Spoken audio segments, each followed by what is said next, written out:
Check करा इकडे. हे थांब रे, दरवाजा बंद हे करून लागला. तुमचे जर झालं तर चेक करा.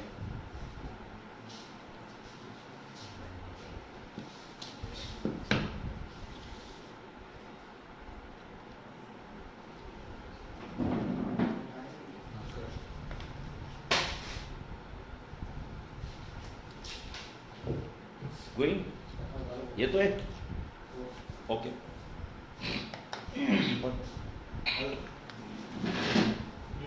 नमस्कार.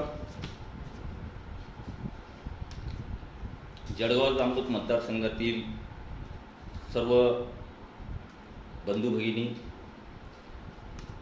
शेतकरी व भारतीय जनता पार्टीच्या कार्यकर्त्यांना माझा नमस्कार. तसेच बुलढाणा जिल्ह्यातीलही कार्यकर्त्यांना आणि बुलढाणा जिल्ह्याच्या बाहेर बघणाऱ्या महाराष्ट्रातील तमाम बंधू भगिनींना माझा सुरुवातीला नमस्कार करतो. आपण मागच्या 1.5 वर्षामध्ये अजूनही सुद्धा कोरोनाशी आपण लढतो आहात.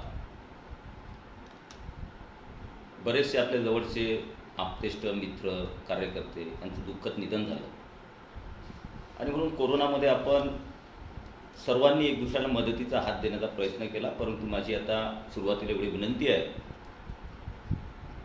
की कोरोना कमी जरी झाला असेल तरी पण आपण सर्वांनी जे कोरोनाचे नियम आहेत, मास्क असेल, सोशल डिस्टन्सिंग असेल, गर्दीचे ठिकाणं असतील, सॅनिटायझर असेल, त्याचा सातत्यानं वापर करावा आणि लसीकरण जेवढं शक्य आहे तेवढ्या लवकरात लवकर लसीकरण करून घ्यावं. मी कोरोनाच्या काळामध्ये 2-3 वेळेस फेसबुक लाईव्हच्या माध्यमातून आपल्यासमोर आलो, कारण तो काळ एक दुसऱ्याला धीर देण्याचा, आधार देण्याचा होता. म्हणून मी 1-2-3 वेळेस फेसबुक लाईव्ह आलो. परंतु फेसबुक लाईव्ह प्रत्येक वेळेस करत राहणं माझा स्वभाव नाही आणि जे संस्कार आणि स्वतःचा स्वभाव जो असतो त्याप्रमाणेच माणूस वागत असतो. आणि स्वस्त प्रसिद्धी, सवंग लोकप्रियता यामागे मी माझ्या राजकारणामध्ये कधीच पडलो नाही, हे सगळ्यांना माहिती आहे. वेळोवेळी छोट्या छोट्या गोष्टीची प्रसिद्धी करणे आणि त्या माध्यमातून पुढे जाणे. मला असं वाटतं की आपण प्रामाणिकपणे जी जनतेने आपल्याला सेवा करण्याची संधी दिलेली आहे ते आपलं कर्तव्य आहे. म्हणून सातत्यानं सेवा करत राहणे आणि सेवेच्या माध्यमातून जेवढं शक्य आहे प्रामाणिकपणे जनतेला न्याय मिळवून देण्याचा प्रयत्न करावा, एवढंच माझ्यावर संस्कार आहेत, ती शिकवण आहे आणि त्याप्रमाणे मी या 20-22 वर्षामध्ये या मतदारसंघामध्ये राजकारण करतो आहे. आणि मी माझ्या आयुष्यामध्ये जे मतदारसंघातले नेते असतील, जिल्ह्यातले असतील, कधी टीका टिप्पणी मी केली नाही, वैयक्तिक टीका टिप्पणी कधी केली नाही. आणि वैयक्तिक टीका टिप्पणी तर नव्हेच, परंतु कोणत्याही माझ्या हातून एखाद्याचा अपमान होईल, एखाद्याला वेदना होतील, असं कधी माझ्या संस्कारामधून, माझ्या बोलण्यातून कधी मी कोणाला दुखवण्याचा कधीही उद्योग केला नाही. आणि म्हणून या मतदारसंघाची परंपरा आहे की स्वर्गीय भाई KR पाटीलपासून जे आमदार झाले, ढोकणेजी असतील, उमरकर साहेब असतील, श्रद्धाताई ठाकरे असतील, कृष्णरावजी इंगळे असतील, ही परंपरा एक प्रगल्भ राजकारणी आणि एक संस्कारक्षम असे राजकारण्यांचा प्रवास या मतदारसंघामध्ये झालेला आहे. आणि त्यामुळे एक चांगलं वातावरण, हेल्दी वातावरण हे या मतदारसंघामध्ये सातत्यानं राहिलेलं आहे. त्यामुळे टीका करताना, राजकारणामध्ये करत असताना कोणावर खालच्या पातळीवर जाऊन वैयक्तिक बदनाम करणे, खोट्या अफवा पसरवणे हे या मतदारसंघामध्ये कोणी कधी केलं नाही.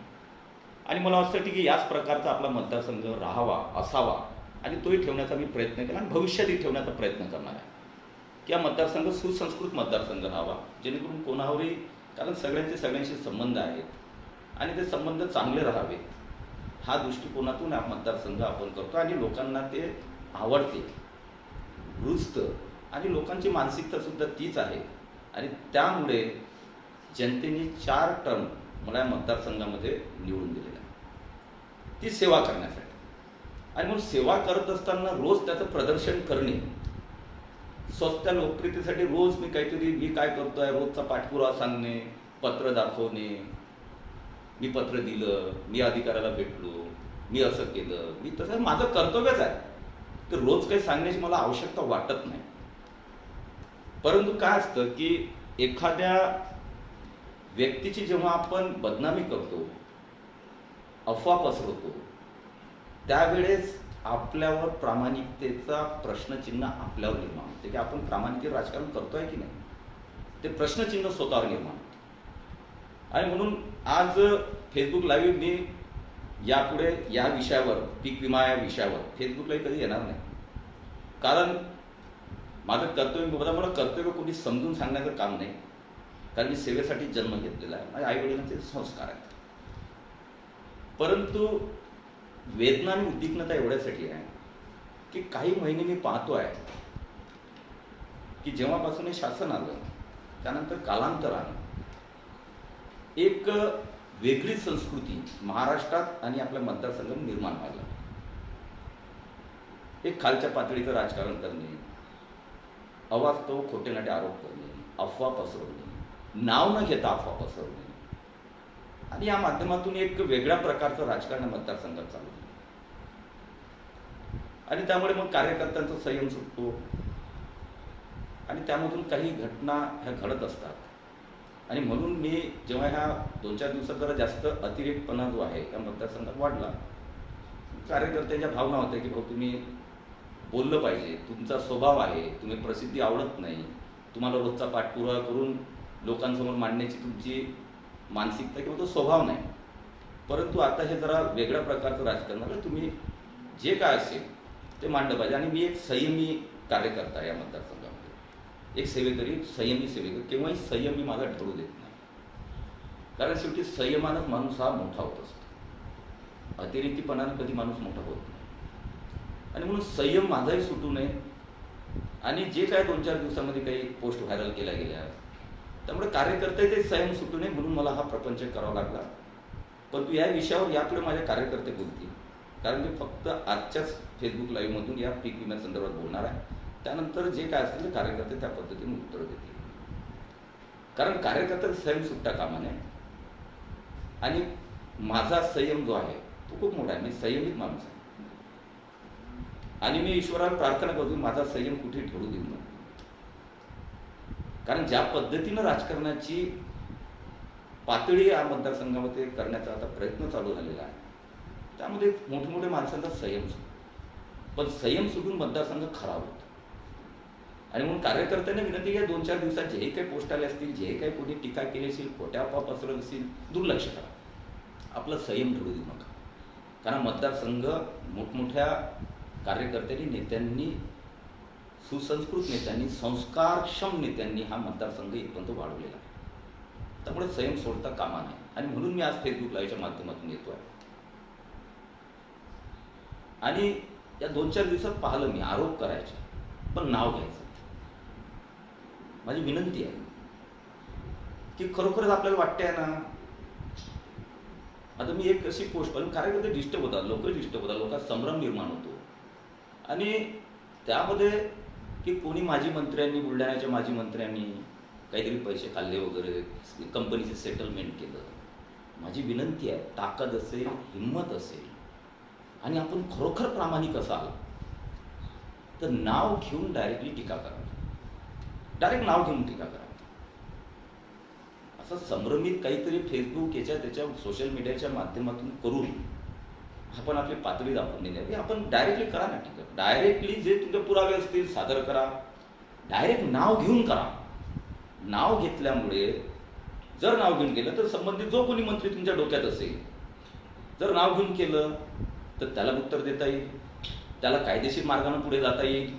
आणि मग त्यानंतर कोण नागडा आहे हे जनतेसमोर निश्चितपणे. आणि जर कोणाला जो कोणी असेल आरोप करणारा की ज्याच्यावर आरोप केले तो, दोनपैकी एक तर नागडा जनतेसमोर होणारच. त्यासाठी नाव घेऊन आरोप करून पुरावे द्यावे. उगीच वातावरण आपल्या मतदारसंघातलं कलुषित आणि दूषित करू नये, ही माझी सगळ्यांना विनंती आहे. आता एक बघा की मी या मतदारसंघामध्ये जे काही काम जनतेसमोर आहेत आणि म्हणून जनतेने 4 टर्म मला निवडून दिलेला आहे. मी कधी त्याची अवास्तव प्रसिद्धी केली नाही, अवास्तव स्तोम माजवलं नाही. आता तर मी 140 गाव योजना,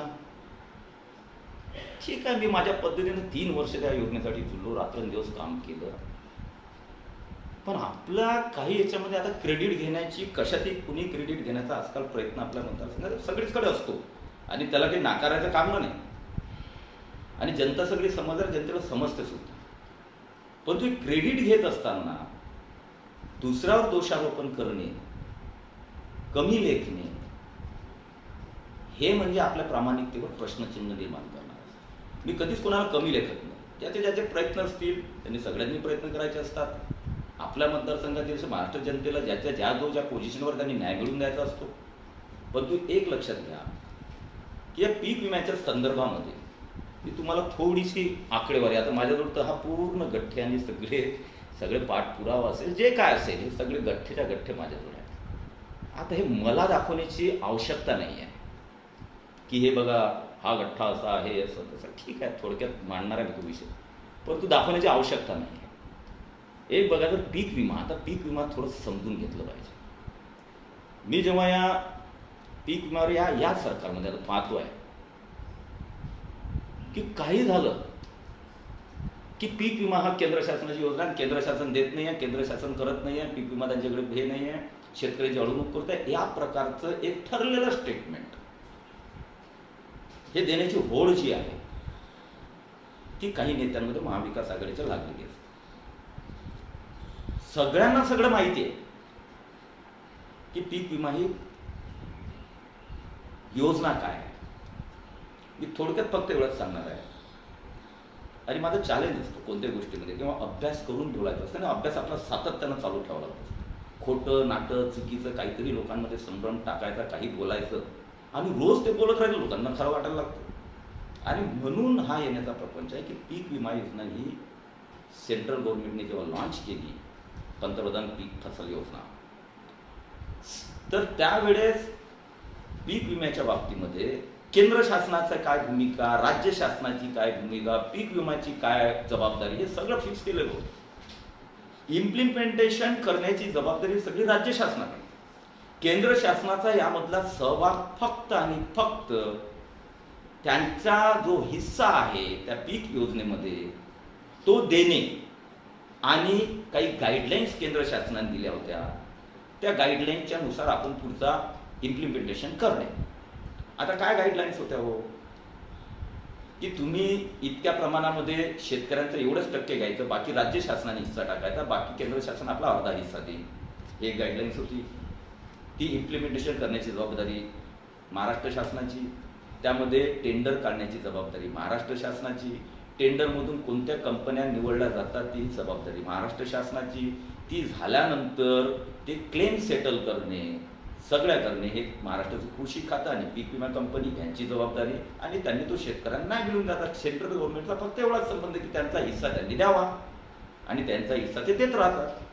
परंतु उगीच आता मी एक तर लेटर पाहिलं होतं, कमिशनर साहेबांनी दिलं होतं की आम्ही केंद्र सरकारकडे या पीक विम्याचा जो बाकी आहे त्याच्याबद्दल पाठपुरावा करतो. मी त्यासाठी मीटिंग लावली, मीटिंग झाली, पण मी ते पूर्ण प्रकरण बाहेर आणणार होतो की काय तुम्ही पाठपुरावा केला केंद्र सरकार, कशासाठी केला ते तर लोकांसमोर द्या. काय पाठपुरावा, केंद्र शासनाकडे काय अडलेलं आहे तुमचं?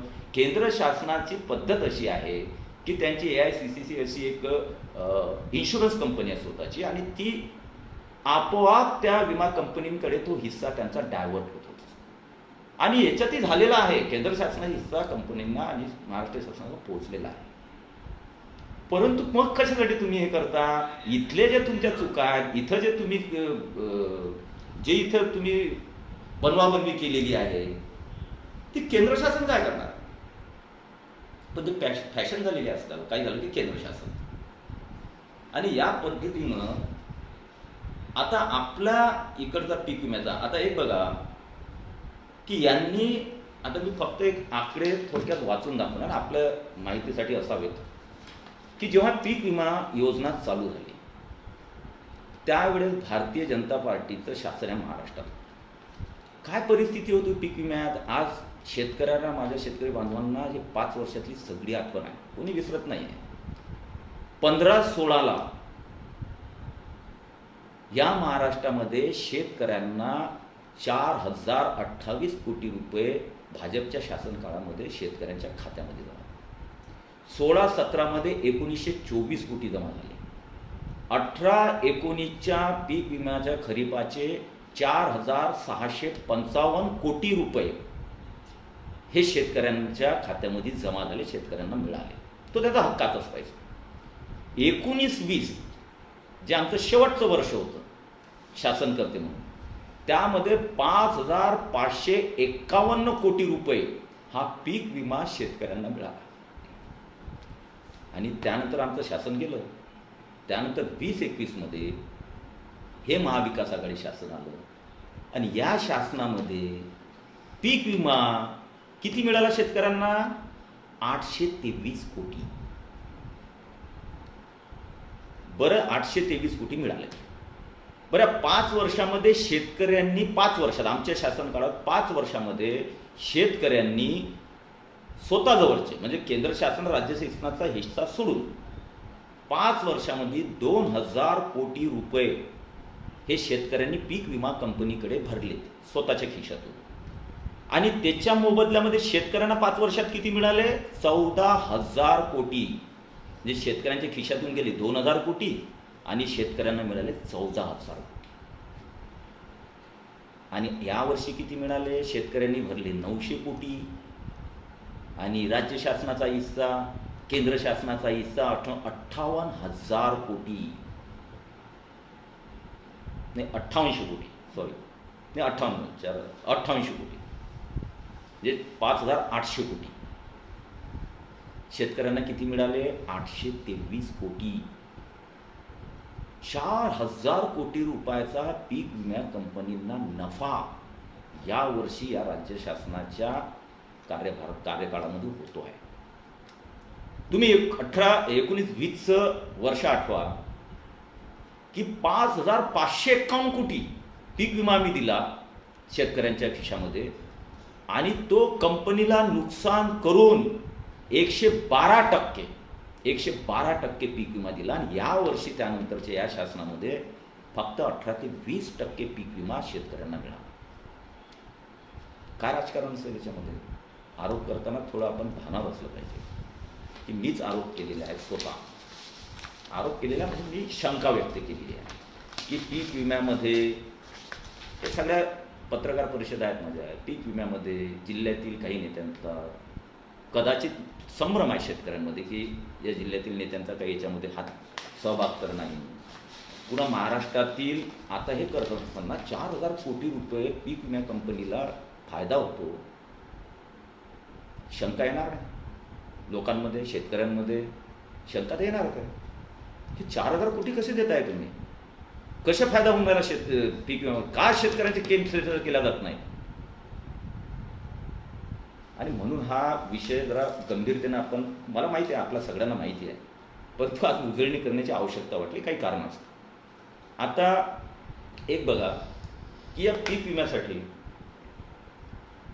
15 ऑगस्टच्या पूर्वी जे अतिवृष्टी वगैरे झाले आपल्या मतदारसंघाच्या जिल्ह्यात असेल तर त्याचे जे विमा कंपनीचे क्लेम होते त्यांनी ते सेटल केले. ते आपल्याला सगळं माहीत आहे की सिंदखेड देऊळगाव राजामध्ये मॅक्झिमम 80% तिथं गेला, बाकीचे जे 10%, 2%, 5% ते त्यावेळेचे क्लेम त्यांनी सेटल केले. नंतर 15 ऑगस्टच्या नंतर तर ऑक्टोबर महिन्यामध्ये पीक कापणीचे प्रयोग चालले की पिकाचं उत्पादन किती झालं आणि त्यानुसार आपल्याला पीक विमा द्यावा लागेल की नाही, पीक कापणी प्रयोग. आता मला एक मला या गोष्टीला एक सुरुवातीला सांगायचं आहे की हे मी जे आकडे सांगितले 5 वर्षाला 14,000 कोटी रुपये शेतकऱ्यांच्या खात्यात गेले 2,000 कोटीच्या अगेन्स्टमध्ये.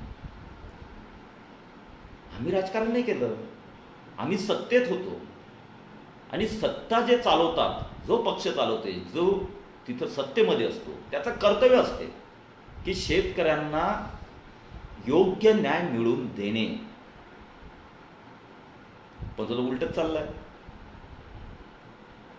आम्ही त्यावेळेस भारतीय जनता पार्टीनं आंदोलन नाही केले न्याय मिळवून देण्यासाठी, कारण आम्ही सत्तेत होतो, आमचं कर्तव्यच होतं तो, आणि शेतकऱ्यांना अधिकार होता, शासनावर हक्क होता आणि आमचं कर्तव्य होतं. म्हणून आम्ही कोणते आंदोलन केलं नाही, कारण सत्तेनं आम्हाला तर द्यायचे होते, आम्हाला न्याय द्यायचं आमच्याकडे काम आहे, तो शेतकऱ्याला अधिकार आहे. आम्ही तो न्याय मिळवून दिला. 2000 कोटीच्या अगेन्स्टमध्ये 14,000 कोटी आम्ही शेतकऱ्याच्या खात्यामध्ये जमा करायला लावलं पीक विमा कंपनीला.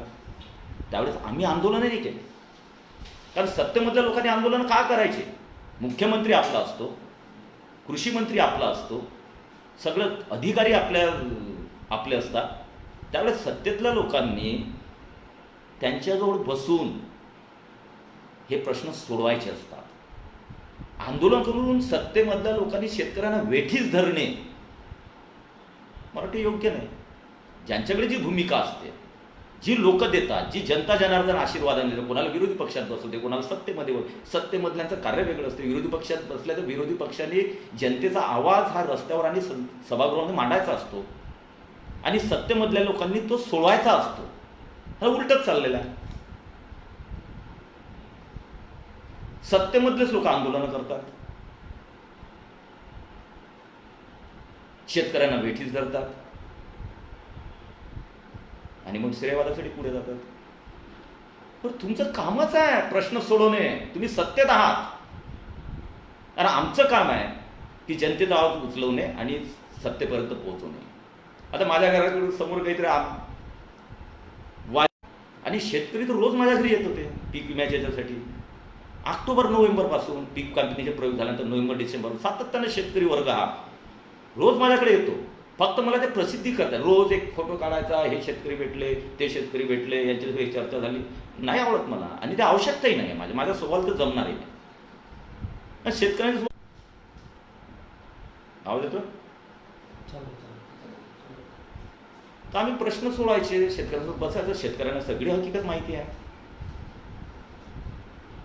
आणि हे 15 ऑक्टोबर म्हणजे 15 ऑक्टोबरच्या दरम्यान पीक कापणीचे प्रयोग झाले, आणि पीक कापणीचे प्रयोग झाल्यानंतर आम्ही सातत्याने या प्रश्नाच्या मागे आहे. आता मी हे कागद दाखवू का? हे सगळे कागद माझ्या टेबलवर आहे, पेपरचे कात्रणं आहे, सगळं. पण मला वाटते की मी एवढ्या या लेवलवर जाऊ नये. आहेत सगळे माझ्यावर कागद, फक्त जे काही वाचून मुद्देदार तेवढंच सांगणार. बाकीचे हे जे गठ्ठे आहेत, हे पीक कापणी प्रयोगांचे तिन्ही तालुक्यांचे गठ्ठे आहेत, हे सर्व गठ्ठे. कारण आम्हाला माहीत होतं की या शासनामध्ये हे शासन असंवेदनशील आहे, आणि हे शासन निव्वळ वसुलीसाठी आलेलं आहे. त्यामुळे शेतकऱ्यांचं काही घेणं देणं नाही. त्यामुळे आपली तयारी, आपला अभ्यास हा परिपूर्ण असला पाहिजे. आणि म्हणून ऑक्टोबर-नोव्हेंबरमध्ये जेव्हा हे पीक कापणीचे प्रयोग झाले, त्यानंतर मी हे सगळे रेकॉर्ड तिन्ही तालुक्याचे, मतदारसंघाचे, हे कृषी कार्यालयातून माझ्याकडे जमा करून घेतले, त्याच्या कॉपीज घेतल्या. कारण पुढे मला माहिती होते की हे कसे नाकर्ते आहेत, यांचे कसे सेटलमेंट चालतील, हे कसं सरकार आहे. त्याने बांधावर जाऊन 25,000 देणं म्हणणार, 50,000 देणं म्हणून सत्तेत येताबरोबर 1 रुपया दिला नाही. हे बदलणारं सरकार आहे, शब्दापासून फिरणारं सरकार. म्हणून मी सगळे रेकॉर्ड जे आहेत पीक कापणी प्रत्येक शेतकऱ्याचे, हे मी जमा करून देतो. तर मला माहीत होतं की यांच्याशी भांडावं लागणार आहे. हे साधेसुद्धा हे नाही की आमच्या 5 वर्षात जसं बगर आंदोलनाचे पटापट, आणि खुश होते शेतकरी. 2000च्या अगदी 14,000 कोटी रुपये शेतकऱ्यांना, 12,000 कोटीचा फायदा झाला. ते असं करणार नाही. आणि म्हणून हे सगळे रेकॉर्ड मी माझ्याकडे जमा करून घेतले कृषी कार्यालयात पीक कापणीचे प्रयोग.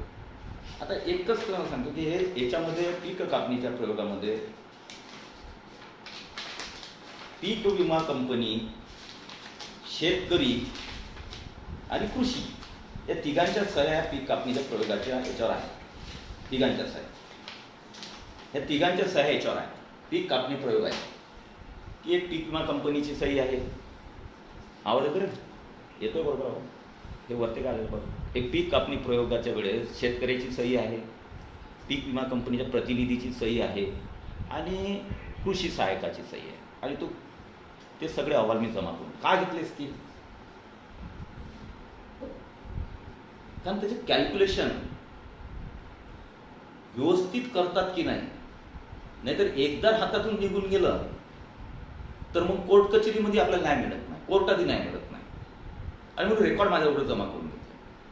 आणि यांनी काय केलं आता एक पीक विम्यामध्ये या सरकारमध्ये काय एक बघा की जे नियम निकष 2019 पर्यंत आमच्या शासनमध्ये होते ते सगळं उलटे करून टाकले, सगळं उलटे करून टाकले. आता त्याची एक व्हिडिओ टेप जी आहे मी प्रसारित करणार आहे की कसे यांनी नियम फिरवले.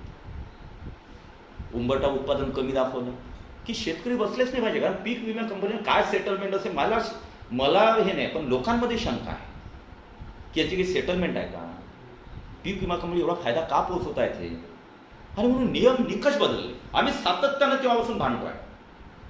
सोनाराच्या अग्रवाल असेल, सचिन सातत्यानं सगळ्याला पाठपुरावा, सीएम पासून कृषी मंत्र्यांचे सगळ्यांचे पेपर आमच्याकडे आहे. पण एक तर फक्त आहे की 2 प्रकारचा पीक विमा आहे, रब्बीचा आणि खरीपाचा. रब्बी म्हटलं नाही, फळबाग विमा आणि खरीपाचा. तर फळबाग विभागामध्ये तर यांनी ट्रिगरचे नियम बदलून टाकले सगळे की एकही शेतकऱ्याला मदत मिळणार नाही अशा पद्धतीचे नियम यांनी बदलवले. मी सातत्याने रिक्वेस्ट केली, सगळ्या सोनाराच्या कंपनीला माहिती आहे, आम्ही कृषी मंत्र्याकडे सगळ्यांकडे, की हे चुकीचं आहे. एकही शेतकरी याच्यात बसणार नाही, फळबाग उत्पादन करणारा शेतकरी. हे नियम तुम्ही बदलवले आमच्या पूर्वी, हे पूर्ववत करा. सातत्यानं भांडवल. आणि त्यांनी 3 वर्षासाठी ते नियम लागू केले. म्हणजे 3 वर्ष तर खड्ड्यात शेतकरी पैसे देऊन कंपन्यांना. पण आम्ही त्यांच्या मागे लागलं, पूर्ण भाजप त्यांच्या मागे लागलं, तेव्हा त्यांनी नियम त्यातले पूर्ववत केले. आणि तुम्हाला एक माहिती आहे की 2020-21चा म्हणजे याच मागच्याच वर्षीचा किंवा थोडा त्याच्या पूर्वीचा जो फळबाग पीक विमा योजना आहे, फळबाग, त्याच्या अजूनही यांनी 203 कोटी रुपये विमा कंपनीला महाराष्ट्र शासनानं हिस्सा न दिल्यामुळे इतके भांडलो आपण. मला सांगते श्याम आकोटकर वगैरे सगळी कंपनी बांधीरची, फळपीक भेटला नाही, फळपीक आम्ही सातत्यानं भांडलो. अजूनही 203 कोटी रुपये विमा कंपनीनं दिल्यामुळे त्या शेतकऱ्यांना, महाराष्ट्र शेतकऱ्यांना फळपीक लाभापासून वंचित ठेवण्यात. हा लोकसभेमध्ये आता रक्षाताई खडसेंनी तो विषय उचलला, तेव्हा केंद्रीय मंत्र्यांनी तरी 203 कोटी रुपये महाराष्ट्र शासनाने हिस्सा दिल्यामुळे ते स्थगित, ते अनुदान प्रलंबित आहे. तुम्ही ते 203 कोटी द्यायचे नाही, काहीच घेणं देणार. शेतकऱ्यांच्या प्रति अनास्था असणारे शासन आहे. आणि मग किती गळा ओढून करायचं तुम्ही सत्तेत आहात, सत्तेतल्या लोकांनी प्रश्न सोडवायचे असतात, गळा ओढून करायचं नसतं. पण द्यायची दानत नाही आहे. 203 कोटी रुपये ते दिले नाही. आता हे पीक विम्याचे कापणीचे प्रयोग मी एवढ्यासाठी माझ्यावर ठेवले की त्यानंतर नोव्हेंबर-डिसेंबरमध्ये हे झाल्यानंतर आणेवारी निघणार होती, अंतिम आणेवारी. पहिले जास्त काढली होती, त्यानंतर आणेवारी सगळ्यांनी प्रयत्न केले, आणेवारी 50%च्या जिल्ह्यामध्ये आली. आता तुम्ही आठवा पुन्हा मागच्या कार्यकाळात जेव्हा आपले आदरणीय खडसे साहेब, जे आता राष्ट्रवादीचे नेते आहेत, ते आमचे कृषी मंत्री होते, ते आदरणीय नेते आमचे आहेत, अजूनही आहेत. आठवत असेल तर आजही सांगतो की जेव्हा लागलं तर खडसे साहेबांना विचारा, मी जेव्हा मदत जाहीर करायची होती, हेक्टरी मदत, 50%च्या आत आणेवारी आल्यामुळे जी मदत जाहीर करायची होती मागच्या काळामध्ये, खडसे साहेब तेव्हा कृषी मंत्री होते तेव्हा, तर त्यांनी मला फोन केला की 3च तालुक्याच्यामध्ये मी घोषित करतो, बाकीचे काही बसत नाही. म्हटलं असं होणार, 13चे 13 तालुके बसत तुम्ही घोषित करा, नाही तर आज थांबा. 6 वाजता ते पत्रकार परिषद. मग भाऊसाहेबांना सांगितलं, चैनबोल सांगितलं, तेही बोलले, खूप गरमागरमी झाली. आणि शेवटी खडसे साहेब सेन्सिटिव्ह होते, संवेदनशील होते, आणि 13ही तालुके हे त्यावेळेस मदतीसाठी 6 वाजता घोषित केले. आणि त्यापूर्वी मला फोन आला की संजय, आता तुम्ही म्हणता तसं करून टाका. म्हटलं नाही, आपल्याला जनतेला न्याय द्यायचा, थोडं कमी जास्त असेल, झालं असेल, नसेल असेल, पण तो आपल्याला जनतेला आपल्या खिशातून तर काही जात नाही आहे, शेतकऱ्यांसाठी जाते, आपण केलं पाहिजे. हे सांगण्याचं कारण आहे की मानसिकतेतला फरक. आणि म्हणून मला माहीत होतं, म्हणून पीक कापणी प्रयोग माझ्यावर ठेवले. डिसेंबरमध्ये पीक आणेवारीचा अंतिम आणेवारीची डिक्लेअर झाली. सगळ्यांना आशा होती की आता पीक अंतिम आणेवारी डिक्लेअर झाल्यानंतर ती सगळी जिल्ह्याची 50%च्या आत आली. त्यामुळे सरसकट आता पीक विमा आणि सरसकट शासनाकडून मदत, हेक्टरी मदत ही मिळाली पाहिजे, ही सगळ्यांची एकमुखी मागणी होती. आम्ही केले प्रयत्न, आम्ही आंदोलनही केले. आता आंदोलनात सांगशील तर आमच्या कार्यकर्त्यांनी पीक विम्यासाठी काय काय केले त्याचेही सगळे डॉक्युमेंट इथं आहेत. कुणी पत्रकार बंधूंना हे माहिती आहे, पत्रकार बंधूंनी छापलेल्या आहेत सगळ्यांनी. आणि कोणाला पाहायची इच्छा असली तर ऑफिसमधून पाहू शकतात. सातत्यानं आंदोलन केलं. 50%च्या आतमध्ये आणेवारी असताना मागच्या कार्यकाळामध्ये 19-20 मध्ये हेक्टरी मदतही आम्ही दिली आणि पीक विमाही 5,551 कोटी शेतकऱ्यांना मिळून आणि हेक्टरी मदत सुद्धा दिली. मग डिसेंबरमध्ये, या 19च्या डिसेंबरमध्ये जेव्हा हे पीक कापणीचे प्रयोग झाले तेव्हा आणेवारी 50%च्या आतमध्ये जिल्ह्याची आली. त्यानंतर सातत्यानं डिसेंबरपासून आम्ही भांडतोय पीक विम्यासाठी आणि हेक्टरी मदत शेतकऱ्यांना आणेवारी 50%च्या आत आल्यामुळे, कारण अतिशय खराब परिस्थिती मागच्या वर्षीची होती शेतकऱ्यांची. सातत्यानं भांडतोय. आम्हाला अधिकार जे दिलेले आहेत, विधानसभेत बोलायचे, मंत्र्यांकडे बैठकी लावायच्या, त्या माध्यमातून हे करायचे, काही ॲग्रेशन करायचे, काही तालुक्यावाईज आता विरोधी पक्षाच्यामुळे आंदोलनं करायचे. त्यामुळे आम्ही लक्ष वेधून आणि मला जे अधिकार जनतेने दिलेले आहेत सेवा करण्याचे ते वापरून मी सातत्यानं पाठपुरावा त्या विषयाचा करतोय. सातत्यानं डिसेंबर नंतर मध्ये 2-3 महिने जे आहेत आम्ही वेगवेगळ्या माध्यमातून तो विषय उचलला, पण तो अधिवेशन कोविडच्या याच्यामुळे चाललं नाही. त्यामुळे तो विषय पूर्ण, आणि मी तर सांगत होतो यावेळेचं 5-6 तारखेला अधिवेशन होतं, ते 2 दिवसाचं होतं. ते 10 दिवस यांनी अधिवेशन घेण्याची हिंमत दाखवावी महाराष्ट्रामध्ये. 10 दिवस हे घेऊ शकत नाही, बळ काढायचं असतं, हे उत्तरच देऊ शकत नाही. आणि पीक विम्याचं तर मी सगळे पीक कापणी प्रयोगपासून तर सगळे लेटर, करस्पॉन्डिंग सगळ्या अधिकाऱ्यांचे लेटर सगळे थप्पेच्या थप्पे जाऊन हा विषय मी मांडणार होतो. पण त्या 2 दिवसामध्ये काय झालं तुम्हालाही माहिती आहे. कारण कोणाला उत्तर यांना द्यायचं नाही, कोणत्याही विषयावर बोलू द्यायचं नाही, उत्तरही द्यायचं नाही. आणि म्हणून लोकांमध्ये शंका आहे की 4,000 कोटी नफा झाला त्याचं काय. हे लोकांमध्ये शंका आहे ना, गैर नाही आहे, ही शंका येणारच आहे. त्यानंतर डिसेंबर-जानेवारीमध्ये आम्ही याचा प्रवास सुरू केला. सगळं आंदोलन झाले, प्रत्येकानं केले असतील, आपापल्या सगळ्यांनी प्रयत्न केले असतील, तो त्यांचा विषय आहे, सगळ्यांनी करावे. पण ते करत असताना मी आता थोडंसं डेट वाईज याच्यामध्ये जाणार आहे, तारीख वाईज,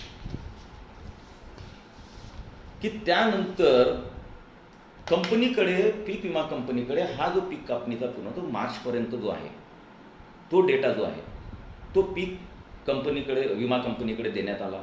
हे सगळे पीक कापणी, त्याच्यातून त्यांचे बरेच कॅल्क्युलेशन असतात, ते माझ्याजवळ आहेत. यांनी उंपाटा उत्पादन कमी दाखवून दिलं, तिथं शेतकऱ्यांचा घात करून टाकला पूर्ण महाराष्ट्रात.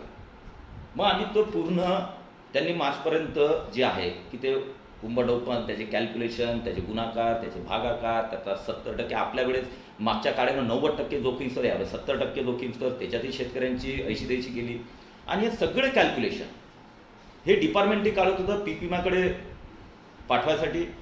आणि मी पण ते सगळे कॅल्क्युलेशन, त्याचे फॉर्म्युले आहेत, ते फॉर्म्युल्यामध्ये मी पाहिलं की आपल्या मतदारसंघातील 3ही तालुक्यामध्ये मॅक्झिमम शेतकरी जे आहेत ते यांनी केलेलं आहे. त्याच्यावर शेतकऱ्याच्या सह्या आहेत, पीक विमा कंपनीच्या सह्या आहेत आणि कृषी सहायकाच्या आहेत. जरी त्यांच्या सगळ्या सह्या असल्या तरी हे आपले सगळे तालुके बसतात. आणि मग सातत्यानं कृषी अधिकाऱ्यांसोबत, जिल्हा परिषद कलेक्टरसोबत सातत्याने संपर्क. फक्त तेच सांगतो मी 10 वेळा, मला रोज मी कलेक्टरशी बोललो हे नाही होऊ शकत, ते सांगण्याची मला आवश्यकता वाटते. आणि हे चालू असताना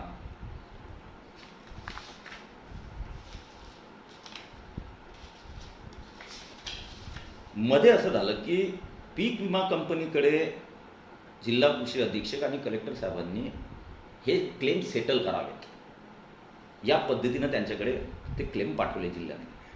आपले 3 मतदार 100% बसत होते. कारण कॅल्क्युलेशनमध्ये तो फॉर्म्युला जो आहे पीक विम्याचा त्यामध्ये सगळं आपलं इतकं यांनी निकष बदलल्यानंतरही आपले 3 तालुके बसले. मग यांनी ते पाठवले. पीक विमा कंपनीच्या लक्षात आलं की बुलढाणा जिल्ह्यात बाकीचे काही थोडंफार बसते, पण हे 3 तालुके पूर्ण मोठ्या प्रमाणात तिथं पीक विमा द्यावा लागतो. म्हणून त्यांनी त्यामध्ये काही त्रुट्या काढल्यात की तुम्ही हा स्पॉट दिला होता पण तू या स्पॉटवर नका, तुम्ही दुसऱ्या स्पॉटवर केलं. एखाद्या स्पॉटमध्ये इकडल्या तिकडे झाला असेल तर तेवढाच त्यांनी बोट ठेवून हे सगळे प्रकरण आपले 3 तालुक्याचे डिस्प्यूटमध्ये टाकून दिले. म्हणजे त्यांना मान्य होतं की हे द्यावंच लागतं. कॅल्क्युलेशन हे त्याच प्रकारचे आहेत. जिल्हा कृषी अधीक्षकांचे लेटरही आहेत, कलेक्टरचे लेटर आहेत, मीटिंग्स आहेत, त्यांचे मिनिट्स आहेत, कॅल्क्युलेशन आहेत. सगळं असताना पीक विमा कंपनीला माहिती होती इथे खूप पैसा द्यावा लागतो. म्हणून त्यांनी छोटे छोटे कारणं टाकून ते डिस्प्यूटमध्ये टाकून दिले. इथून खऱ्या अर्थानं प्रवास चालू झाला. जेव्हा आम्हाला माहीत पडलं की यांनी डिस्प्यूटमध्ये झाला, तेव्हा मी कृषी अधिकारी आणि आमचे कार्यकर्ते सातत्यानं आंदोलन करत होते. जिल्हा सरचिटणीस असतील, विजयराज शिंदे असतील, संतोष बापू, सातत्यानं पीक विमा जिल्हाधिकारी कार्यालयासोबत त्याचे आंदोलन चालू होते. मग मी जूनमध्ये त्यांना विचारलं की याच्यावर एक बैठक लावायला पाहिजे, आपण हे करायला पाहिजे, हा विषय सुटला पाहिजे. त्यांनी डिस्प्यूटमध्ये का टाकलं म्हणजे आम्ही त्याचं डिस्प्यूट त्यांनी जे काढलं होतं ते आम्ही डिस्प्यूटचं क्लिअरन्सही त्यांना दिलं की हे योग्य नाही आहे असं तसं. म्हटलं नाही, तरी पण एक बैठक लावा आणि हा विषय सेटल झाला पाहिजे. कारण हक्काचा पैसा आहे, तो मिळणारा पैसा आहे, तो मिळालाच पाहिजे. कॅल्क्युलेशनमध्ये आम्ही सगळ्याच ठिकाणी बसतोय आणि त्यासाठी पीक कापणीचे प्रयोग सगळं रेकॉर्ड जिल्हा कृषी अधीक्षकांच्या ऑफिसमधलं की कोणत्या याच्यामध्ये किती हेक्टरी काय, त्याचे कॅल्क्युलेशन उंबरठा उत्पादन काय, जोखीम 70 भागीला गुन्हेला करून सगळे माझ्याकडे कॅल्क्युलेशन रेडी होते.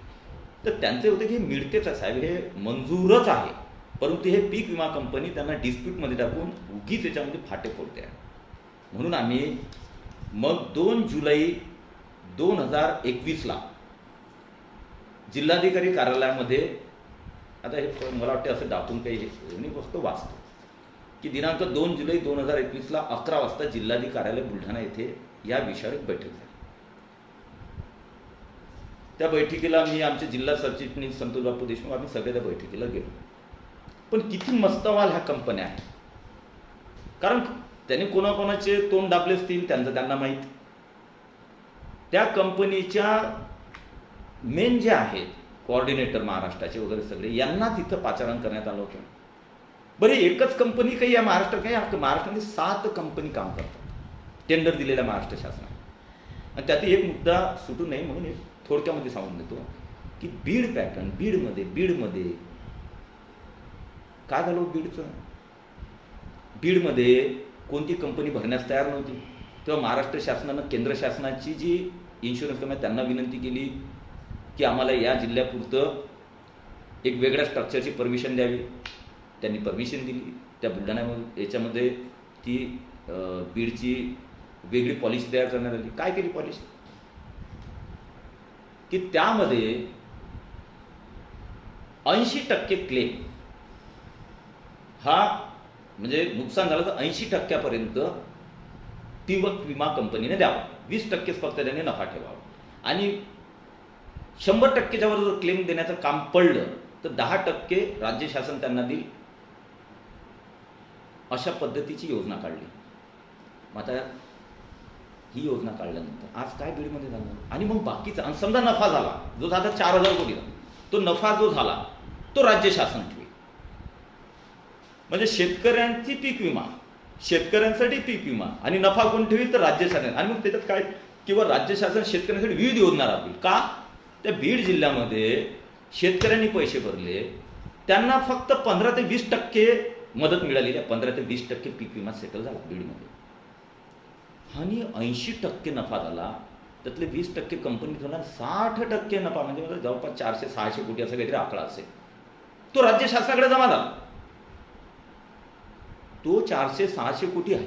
मी त्यांच्याशी केव्हाही भांडलो की तुम्ही अशी का बनवता, तुम्ही 400-600 कोटी जोही नफा झाला असेल तर तुमच्याकडे का जमा करता.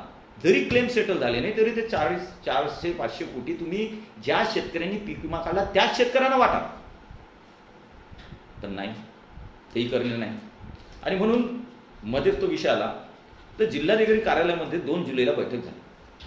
जिल्हाधिकारी, मी कृषी अधीक्षक वगैरे सर्व प्रभाग कृषी अधिकारी आणि विमा कंपनीला बोलावलं होतं. परंतु त्या मीटिंगमध्ये विमा कंपनीने, रिलायन्स विमा कंपनीने, जे खालचे पोरं पार असतात, तालुक्याचे कोऑर्डिनेटर छोटे, त्यांना काही घेणं देणं का, त्याच्याकडे अधिकार पण नसतात, अशा 2-4 जणांना पाठवून दिलं. तर मी कलेक्टर सांगितलं की आपने बैठक बोलावलं, हमने बैठक बोलावलं, आणि या बैठकीमध्ये अशा या लोकांशी बोलून काय मिळणार आहे? कारण हा मंजूर झालेला आपल्याला माहीत आहे, आपल्या दप्तरी आहे की हा द्यावाच लागतो पीक विमा या 3 तालुक्यांचा, कॅल्क्युलेशनमध्ये बसतो आहे. आणि हे माहीत असताना हे मुद्दामहून डिस्प्यूटमध्ये टाकून ठेवत आहे, आणि या लोकांसोबत बोलून थोडी डिस्प्यूट संपणार आहे. मग कलेक्टर साहेबांनी अतिशय ॲग्रेसिव्ह भूमिका घेतली आणि त्यांना हाकलून दिली की तुम्ही या बैठकीने मीटिंग रद्द करून टाका. मग आम्ही त्याच दिवशी निर्णय केला, म्हटलं साहेब इथं बसून हे काही याचे कोऑर्डिनेटर इथं काही येणार नाही, वरचे अधिकारी पीक विम्याचे कंपनीचे. म्हटलं आपण मुंबईमध्ये मी बैठक लावू, आपण तिथं बैठक लावू. कलेक्टर सांगतो वहाँ बैठक लावा, आपण वहाँ पे ये विषय सॉल्व करेंगे. आणि मिळालेला विमा म्हणजे शासन दरबारी, जिल्हा कृषीच्या दरबारी मंजूर असलेला विमा पण डिस्प्यूटमध्ये टाकून दिला. हे विमा तेव्हाच मिळालेला होता, तेव्हाच मंजूर होता शासन दरबारी, पण तो विमा कंपनी डिस्प्यूटमध्ये टाकला छोट्या छोट्या त्रुटी काढून. मग आम्ही ही मीटिंग झाल्यानंतर माझे त्या दिवशीचे आहेत, त्या दिवशीचे सगळे पेपर कात्रन वगैरे आहेत की त्या दिवशी मी त्या दिवशी पत्रकारांशी संवाद सुधारला 2 तारखेला, 2 जुलैला. आणि त्या दिवशी त्या आलेली आहे की बुलढाणा जिल्ह्यातील जळगाव, जामोद, संग्रामपूर, शेगाव तालुक्यांना 100% सोयाबीन पिकांचा विमा लागतो आणि मिळणार. हे मी त्या दिवशी स्टेटमेंट दिलेलं 2 जुलैला की संग्रामपूर, जळगाव आणि शेगाव तालुक्यातील हे ऑलरेडी बसलेले आहेत, यांना पीक विमा द्यावाच लागणार, तो मिळणारच आहे. हे 2 जुलैला मी त्यावेळेसच पत्रकार परिषदेमध्ये आणि सगळ्या पेपरला ते आलेलं आहे. त्यानंतर मी कृषी मंत्री दादाजी भुसेंनामध्येही भेटलो होतो, पण अशी चालढकल चालायची. मग मी पत्र दिलं 14 जुलैला. 14 जुलैला मी कृषी मंत्र्यांना पत्र दिलं. त्यामुळे मी स्पष्ट लिहिलेलं होतं की बुलढाणा जिल्ह्यातील जळगाव, जामोद, शेगाव, संग्रामपूर 3 तालुके शासनाच्या निकषानुसार पूर्णतः पीक विमा नुकसान भरपाई मिळण्यास पात्र आहेत, परंतु उपरोक्त 3 तालुके पीक विमा कंपनीने जाणीवपूर्वक डिस्प्यूटमध्ये टाकलेले आहेत. हे मी स्पष्ट दादाजी भुसेंना पत्र, त्यांना समजून सांगितलं की आमचा तर मिळालेला, आमचा मंजूरच आहे शासन दरबारी, पण पीक विम्याने ते डिस्प्यूट आहे त्यामुळे मिळत नाही आहे, त्याच्यावर अर्जंट मीटिंग लावा. मग दादाजी भुसेंनी मीटिंग लावली. ती मीटिंग लावली त्यांनी, त्याची पत्र आहे ते मागे व्हायरल निघाले त्याबद्दल. ती मीटिंग लावली त्यांनी 22 जुलैला मीटिंग लावली. आता ह्या तारखाईचा मी एवढ्यासाठी सांगतोय की सगळं क्लिअर असं पाहिजे. 22 तारखेला त्यांनी मीटिंग लावली आणि त्या मीटिंगमध्ये माननीय राज्यमंत्री महोदय यांना बोलावलं, माननीय डॉक्टर संजय श्रीराम कुटे यांना बोलावलं, सचिव, आयुक्त, जिल्हाधिकारी, संचालक विस्तार, जिल्हा अधीक्षक आणि राज्य समन्वयक रिलायन्स इन्शुरन्स कंपनी इतक्या जणांना त्या मीटिंगमध्ये बोलावलं. आणि तिथंच कुठेतरी माशेशी ती 22 तारखेची मीटिंग होती. फक्त आता तिथं तेच करायचं होतं की विमा कंपन्यांना समोर बसवायचं, अधिकारी समोरून सांग बाबा आता का नाही दिले, डिस्प्यूटमध्ये काय डिस्प्यूट आहे. आणि त्यापूर्वी कलेक्टर ऑफिसमध्ये कलेक्टरांनी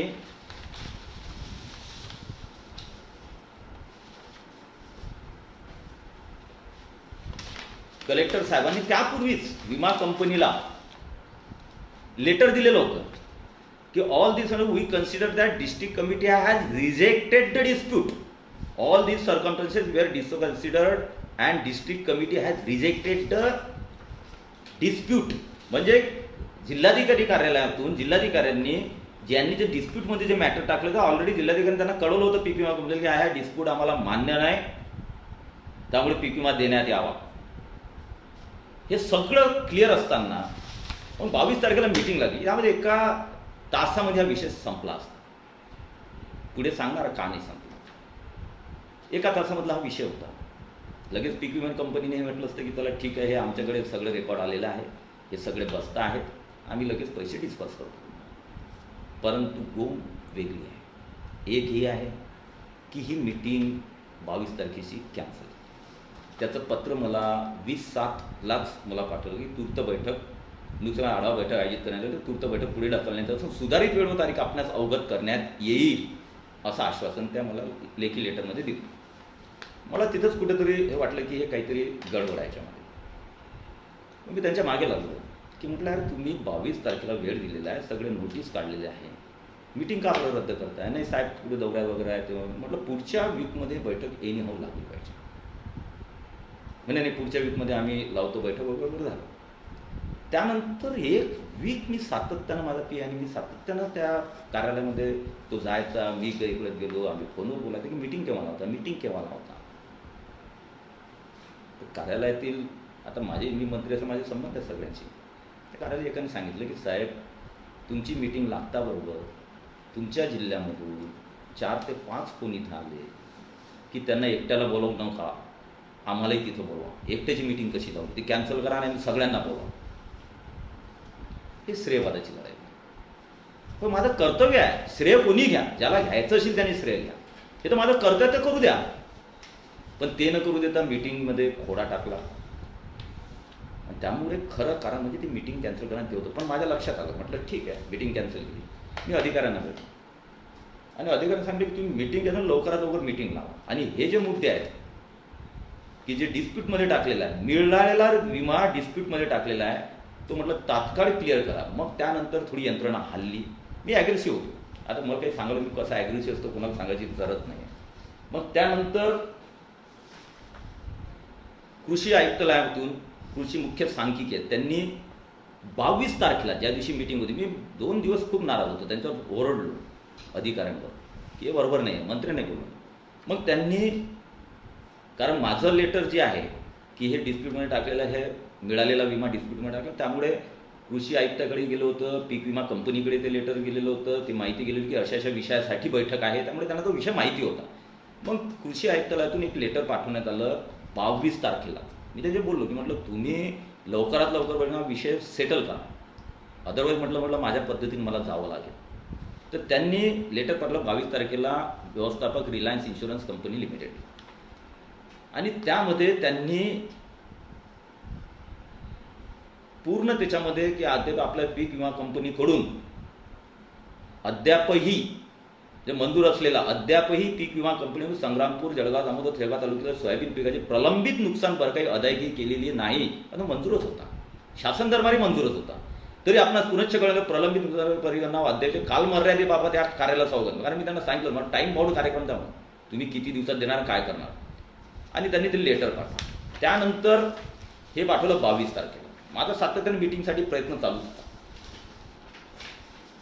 आणि मग 30 जुलैला 22 तारखेला त्यांनी लेटर पाठवलं, माहिती मागवली, तुम्ही केव्हा देणार, काय देणार, पूर्ण आम्हाला टोटली हे करा, हे मंडळ बसता आहेत, हे मंजूर आहेत आमच्या दरबारी, शासन दरबारी, तुम्ही त्याचे पैसे केव्हा रिलीज करणार याचं आम्हाला डिटेलिंग द्या. 30 तारखेला 30 जुलैला विमा कंपनीनं कमिशनरला पत्र दिलं आणि शासनाला पत्र दिलं की we shall consider the kharif 2020 AY data for soybean in respect of 8 revenue circle of Jalgaon, Damod and Sangrampur talukas under Buldhana district as full and final accordingly processed with settlement of eligible claims. For Shegaon taluka where the intercrop factor was not considered, RCIGL shall proceed with the correct value to noted during the season. काय जेव्हा 30 तारखेला त्यांनी पत्र दिलं, त्यांना माहिती होतं हा मंजूर जो आहे हा आपल्याला द्यावा लागणार आहे. फक्त आपण डिस्प्यूट जे टाकलं, प्रश्न फक्त डिस्प्यूटचा होता, त्यांनी फक्त विथहोल्ड करून ठेवलं होतं, म्हणजे थांबून ठेवला होता. देणं तर होतंच पण थांबून ठेवला होता. का थांबून ठेवलं पुढे सांगणार आहे. आणि मग तो त्यांनी रिकन्सिडर करण्याचा शब्द दिला की आम्ही हे रिकन्सिडर करतोय, डिस्प्यूट जे कलेक्टरनी पत्र पाठवलेलं आहे तो डिस्प्यूट आम्ही संपवतो आणि रिकन्सिडर आम्ही पीक विमा देतो, हे त्याच्यातून त्यांनी हे केलं. आणि शेगावमधलं जे की इंटरक्रॉप जे आहे, म्हणजे 2 पिकाच्या आतमधली एक जे हे पीक असते, तर त्याच्यामध्ये त्यांनी गडबड केलेली, तर तेही आम्ही सेटल करतो असं त्यांनी त्याच्यामध्ये 30 तारखेला 30 जुलैला पत्र दिलं. आता त्यानंतर 30 जुलैच्या पत्रानंतर ते पत्र आमच्याजवळ आलं, आम्हाला सगळ्या माहिती होती की आता हे पैसे कधी द्या. आमचं फक्त एक होतं की तुम्ही हे ठीक आहे मंजूरच आहे, सगळ्या गोष्टीविषयी माहिती आहे आम्हाला, पण पैसे कधी देणार हा एवढा एकच विषय.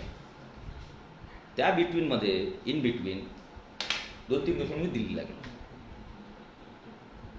आणि दिल्लीला गेल्यानंतर माझ्या इकडे तो सातत्यानं कृषी कार्यालयात चक्कर मारली की मीटिंग कधी घेता, मीटिंग कधी घेता, मीटिंग कधी घेता. आणि मी तेव्हाही सांगितलं होतं, मग एक वेळेस तुम्ही जर असे टाळाटाळ कराल तर एखाद्या दिवस मी वेगळ्या प्रकारचा कार्यक्रम मंत्रालयात करून टाकेन. मग त्यांनी एक कागद माझ्याकडे पण दिला.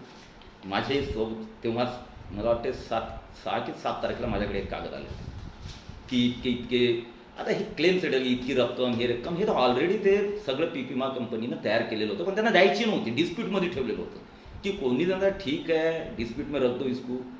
कारण आता त्याला कारण पुढे सांगणार आहे. ते पत्र माझ्याकडे ते कागद आहेत. आणि मग आता सगळ्यात शेवटचा विषय की हे जे आहे हे काय मी थांबून ठेवलं, का डिस्प्यूटमध्ये टाकलं. सोयीस्कर आपण काही गोष्टी सांगतो, सोयीस्कर आपण काही गोष्टी सांगत नाही.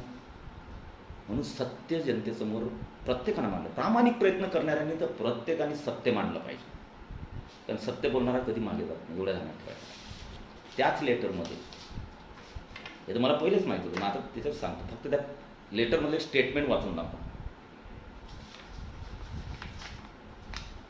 स्टेट शेअर, स्टेट म्हणजे राज्य, मी मराठीत, state share of premium is pending from government. गोम कुठे अडलेली आहे. पीक विमा तर मंजूर पहिलेच आहे. बुलढाणा जिल्ह्यातही माहिती आहे, सगळ्याच्यात कॅल्क्युलेशन सगळ्यात फिट बसणारे 3 तालुके आहेत. गोम कुठे आली. पीक विमा कंपनीनं लेटर दिलं राज्य शासनाला, आणि ज्यांच्याकडे पोहोचलं त्यांना नाही. त्याच्यातही लिहिलेलं आहे, त्याही लेटरमध्ये लिहिलेलं आहे की राज्य शासनाचा हिस्सा मिळालेला नाही, पेंडिंग आहे. तो मिळाल्यानंतर आम्ही पैसे देऊ किंवा ती कारवाई आम्ही पुढे नेऊ. जोपर्यंत राज्य शासनाचा हिस्सा मिळत नाही तोपर्यंत पीक विम्याची कारवाई पुढे करू शकत नाही. हेच तर सगळ्यात मोठी गोम आहे की ऑक्टोबरमध्ये झालेला पीक कापणी प्रयोग, आज आता जुलै संपला, ऑगस्ट निघतो आहे. पीक विमा हा जास्तीत जास्त मार्च, फेब्रुवारी, मार्च, एप्रिल, मे पर्यंत म्हणा, तोपर्यंत मिळाला पाहिजे होता. तो का मिळाला नाही. केंद्र शासनाचा हिस्सा हा मिळालेला आहे, तो आपोआप त्यांच्याकडे जात असतो, कारण ऑनलाईन आहे सगळं, ते कुठे सांगायची गरज पडत नाही, तो ऑलरेडी गेलेला आहे. शेतकऱ्यांचा पैसा तुमच्याकडे जमा आहे, पीक विमाकडे डायरेक्ट जमा झालेला आहे. राज्य शासनाने पैसा दिला नाही. हे मी नाही म्हणत, हे कंपनीच म्हणते. आणि ज्यांच्याकडे लेटर आहे त्याही लेटरमध्ये लिहिलेलं आहे, हे कंपनीच म्हणते. गोम इथंच आहे की राज्य शासन एवढं नाकर्त, आणि आता शब्द मी वापरणार नाही, अशा पद्धतीचं आहे की शेतकऱ्यांना काही देण्याच्या स्थितीमध्ये सुरुवातपासून माणसं. आज खरी गोष्ट ही आहे की केंद्र शासनाने त्यांचा हिस्सा दिला, शेतकऱ्यांनी त्यांचा पैसा भरला, परंतु राज्य शासनाला 2400 कोटी रुपये या 7 पीक विमा कंपनीला द्यावे लागतात. त्यातले फक्त 1200 कोटी रुपये यांनी पीक विमा कंपनींना दिलेले आहेत या 10 महिन्यामध्ये, आणि 1200 कोटी रुपये हे राज्य शासनाकडे पेंडिंग आहेत पीक विमा कंपनीचे. म्हणून पीक विमा कंपनीनं सगळ्या महाराष्ट्रामध्ये क्लेम रोखून ठेवलेले आहेत, मंजूर झालेले सगळे क्लेम रोखून ठेवलेले. मग भांडण कोणाचं. राज्य शासनाचं आणि पीक विमा कंपनी. आमचं का मरण शेतकऱ्यांचं. तुम्ही झक मारा तिकडे, तुम्ही पैसे द्या, नाही द्या, काय करा, तर आमचे पैसे द्या, विषय संपवा. पण तो राजकारणाचा विषय नव्हता, म्हणून मी आज बोललो सेन्सिटिव्ह, संवेदनशीलता. अदरवाईज हा तर मिळणार, हे कोणाला काही सांगण्याची ज्योतिषाची आवश्यकता नाही. हा मी पहिल्यापासून पूर्ण घटनाक्रम सांगितलं. आणि त्यामुळे राज्य शासन हीच खऱ्या अर्थानं अडवणूक करते आहे. शेतकऱ्यामध्ये कधीच गंभीर नाही. आता काय काय पैशांचे राहिलेले आहेत, आणि एक मरण किती वेळेस भांडायचं, किती वेळेस करायचं. एक तर विधानसभा चालू देत नाही. आता शेवटचं एक फक्त सांगतो की क्रेडिटचा विषय नाही, ज्यांना घ्यायचं ते घेऊ द्या, आणि ज्यांना घ्यायचं त्यांनी मस्त घ्यावं, काही माझा विषय नाही आहे. मला प्रामाणिकतेने आपलं काम करत राहणे. जनतेला 18-20 वर्ष झाली, मी काम कशी, माझी काम करण्याची पद्धत चांगली माहिती. परंतु आता मी पुन्हा भुसे साहेबांना, सचिव एकनाथ डवलेंना भेटलो की साहेब खूप चाललंय आता, आमचा पैसा फक्त द्या आम्हाला, मंजूर आहे, सगळं आहे, आमचा पैसा फक्त लवकरात लवकर शेतकऱ्यांना रिलीज करा. रक्कम मलाही सांगता येते, पण रिलीज करा, जेव्हा शेतकऱ्यांना काही फायदा होईल. आणि हक्काचा आहे, आम्ही काही आमचं न बसणारं मागत नाही आहे. आता तुम्हीच कॅल्क्युलेशन, हे सगळे माझ्याजवळ डॉक्युमेंट आहेत पुरे गठ्ठीच्या गठ्ठी कापणी प्रोजेक्टचे. आता त्यावेळेस जे सोनारा सर्कल असेल किंवा दुसरं काही सर्कल जिथं कमी विमा जळगाव खुर्द असेल, तर त्यावेळेस त्यांनी कॅल्क्युलेशन ऑलरेडी पाठवले. त्याच्यात शेतकऱ्याचे सह्या पीक विम्याच्या आहेत, हे आहेत. त्यामुळे त्यासाठी भांडावं लागेल. परंतु जे आहे ते पैसे तर द्या. पण हे राज्य शासनाने पीक विमा कंपनीला 1200 कोटी रुपये पेंडिंग आहे. त्यामुळे त्या दोघांमध्ये भांडणं चालू आहे. आता मी शेवटची इंटिमेशन दादासाहेब भुसेंना, कृषी मंत्र्यांना दिल्लीहून आल्यानंतर देऊन आलेला आहे. एकनाथ डवले, सन्माननीय एकनाथ डवले चांगले अधिकारी आहेत, कृषी सचिव आहेत, त्यांनाही मी इंटिमेशन देऊन आलेलं आहे. मला काही याच्यात क्रेडिट नको आहे, कारण मला लोकांनी याच कामासाठी निवडून दिलेलं आहे. त्यामुळे मी माझं काम करणार. याच्यात कोणाला काय वाटायचं तो त्याचा प्रश्न आहे, कोणाला काय टीका करेल त्याचा प्रश्न आहे. संयमित करा, संयमित करा, चांगल्या शब्दात करा. आणि करायची असली ना खोटं नाटक हे केल्यापेक्षा, जर तुम्हाला असं समजते ना करायचं ना, तर डायरेक्टली नाव घेऊन करा, जेणेकरून कोण नागळा आहे हे जनतेसमोर आपोआप येईल. आणि म्हणून मी माझं काम करणार. ज्यांना ज्यांचं काम करा त्यांनी त्यांचं काम, माझं काम करणार. आणि त्यांना दोघांना इंटिमेशन देऊन आलो की मीटिंग जर या पुढच्या वीकमध्ये लावली नाही तर मला वेगळ्या पद्धतीनं जावं लागेल. पण दोघांनी सांगितलं आम्ही पुढच्या वीकमध्ये मीटिंग लावतो. ही मीटिंग मंजुरातीसाठी नाही आहे, ही मीटिंग आहे की तुम्ही पैसे जे आहेत आता विमा कंपनी आम्हाला तातडीनं रिलीज करा. खूप अंत पाहिला तुम्ही, 10 महिने झाले फिरवलेला आहे, अजून किती दिवस फिरवणार आहे. पण तुमची मानसिकता आहे का 1200 कोटी द्यायची? पण ती नसेल तर जे 1200 कोटी पहिले एक अर्धा हप्ता तुम्ही दिलेला आहे त्याच्यातून पीक कंपनीला द्यायला लावा. तेवढी तुमची ताकद आहे का? पीक विमा कंपनी ऐकते का? ऐक ना, तुम्हाला 1200 कोटी जर द्यायचे नसतील तर 1200 कोटी जे पहिले दिलेले आहे त्याच्यातून पीक विमा देण्यास बाध्य करा. आणि त्यासाठी पुढच्या वीकमध्ये त्यांनी मीटिंग लावली. त्यांना विनंती केलेली आहे, पुढच्या वीकमध्ये जर त्यांनी मीटिंग लावली नाही तर येणाऱ्या 10 दिवसानंतर